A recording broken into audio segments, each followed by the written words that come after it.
Selamat datang di channel Sekolah Minggu Lion Kids Philadelphia.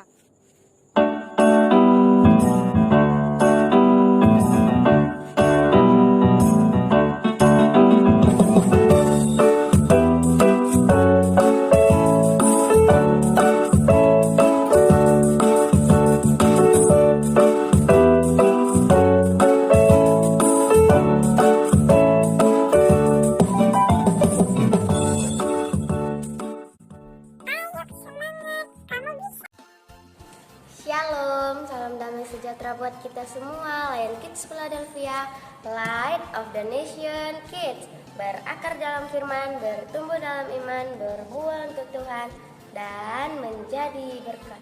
Haleluya. Kali ini kita akan membaca firman Tuhan. Sebelum membaca firman Tuhan, mari kita berdoa. Tuhan Yesus, berkati kami mau membaca firman-Mu, berkati kami dan lindungi kami. Di dalam nama Tuhan Yesus, haleluya, amin. Kali ini kita akan membaca Imamat 9 ayat 1 sampai 24. Pura Iman menerima jabatannya. Pada hari yang ke-8, Musa memanggil Harun serta anak-anaknya dan para tua-tua Israel. Lalu berkatalah ia kepada Harun, "Ambillah bagimu sendiri seekor lembu muda untuk korban penghapus dosa, dan seekor domba jantan untuk korban bakaran. Kedua-duanya yang tidak bercela, kemudian persembahkanlah itu di hadapan Tuhan. Dan kepada orang Israel haruslah engkau berkata begini, ambillah seekor kambing jantan untuk korban penghapus dosa, dan seekor anak lembu dan seekor domba masing-masing berumur setahun dan yang tidak bercela untuk korban bakaran. Dan lagi seekor lembu dan seekor domba jantan untuk korban keselamatan, supaya dikorbankan di hadapan Tuhan. Dan korban sajian yang diolah dengan minyak, karena pada hari ini Tuhan akan menampak diri kepadamu." Kemudian dibawa merekalah apa yang diperintahkan Musa ke kemah pertemuan. Lalu mendekatlah segenap umat itu dan berdiri di hadapan Tuhan. Kata Musa, "Inilah firman yang diperintahkan Tuhan, kamu berbuat, agar kemuliaan Tuhan tampak kepadamu." Kata Musa kepada Harun, "Datanglah mendekat kepada mezbah, olahlah korban penghapus dosa dan korban bakaranmu, dan adakanlah pendamaian bagimu sendiri dan bagi bangsa itu. Sesudah itu, olahlah persembahan bangsa itu dan adakanlah pendamaian bagi mereka, seperti yang diperintah Tuhan." Maka mendekatlah Harun kepada mezbah, dan disembelihnya lah anak lembu yang akan menjadi korban penghapus dosa baginya sendiri. Anak Harun menyampaikan darah lembu itu kepadanya, dan Harun mencelupkan jarinya ke dalam darah itu dan membubuhnya pada tanduk-tanduk mezbah. Darah selebihnya dituangkan pada bagian bawah mezbah. Lemak buah pinggang dan umbai hati dari korban penghapus dosa itu dibakarnya di atas mezbah seperti yang diperintahkan Tuhan kepada Musa.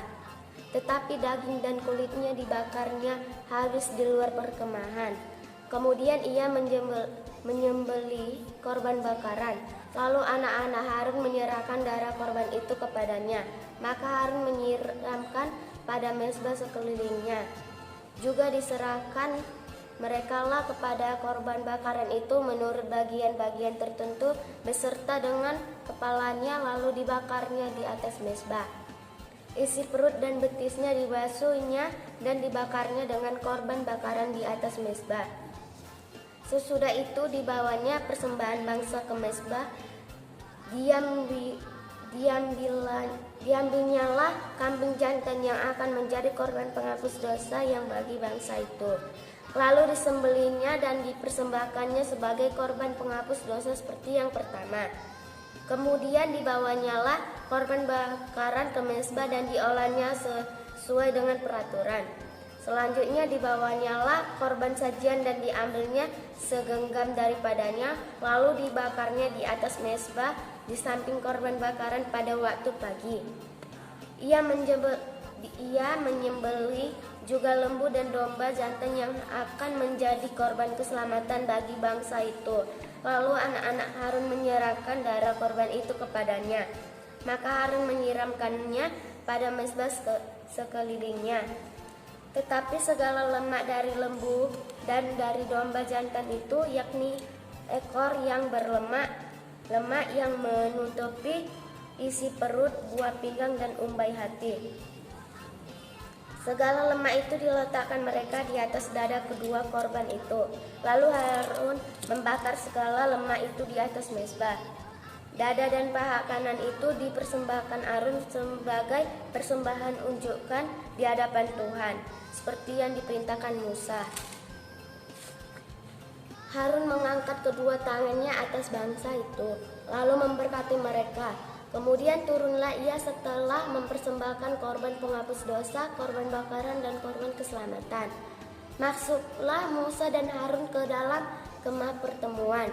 Setelah keluar, mereka memberkati bangsa itu, lalu tampaklah kemuliaan Tuhan kepada segenap bangsa itu. Dan keluarlah api dari hadapan Tuhan, lalu menghanguskan korban bakaran dan segala lemak di atas mezbah. Tatkala seluruh bangsa itu melihatnya, bersorak-soraklah mereka lalu sujud menyembah. Oke, kita sudah siap membaca firman Tuhan. Mari kita berdoa. Tuhan Yesus, kami berdoa dan memberkati bangsa kami dengan berkat yang telah Engkau tuliskan dalam firman-Mu. Berkat kesejahteraan, keamanan, ketenangan, kemakmuran untuk negeri kami tercinta. Berkati pemerintah kami dari yang tertinggi Bapak Presiden sampai kepada RT dan RW, dan hikmat, adil dan bijaksana. Lindungi dan berikan mereka kekuatan juga kesehatan dalam menjalankan tugas. Berikan juga mereka hati yang mengasihi masyarakat dan bekerja untuk kesejahteraan masyarakat di Indonesia. Berkati juga masyarakat Indonesia untuk saling menghargai dan menghormati sekalipun kami berbeda agama, suku, bahasa. Juga di masa pandemi ini kami boleh disadarkan untuk menjaga kesehatan dan taat kepada pemerintah untuk menjalankan protokol kesehatan. Kami tidak lupa berdoa buat mereka yang sedang sakit, khususnya yang sedang menonton tayangan ini. Tuhan jamah dan sembuhkan dalam nama Yesus. Oleh bilur-bilur, Tuhan Yesus mereka dipulihkan. Yang sedang lemah, Tuhan Yesus kuatkan. Yang sedang berduka, Yesus hiburkan. Para janda dan duda, anak yatim, fakir miskin dimanapun, Tuhan juga tolong dalam setiap kebutuhan mereka. Tolong jaga kami sebagai anak-anak Tuhan. Biarlah kami boleh menjadi berkat dan kesaksian bagi banyak orang. Keluarga kami juga Tuhan berkati. Inilah doa kami di dalam nama Tuhan Yesus Kristus. Haleluya, amin. Oke, sampai jumpa besok pagi. Tuhan Yesus memberkati.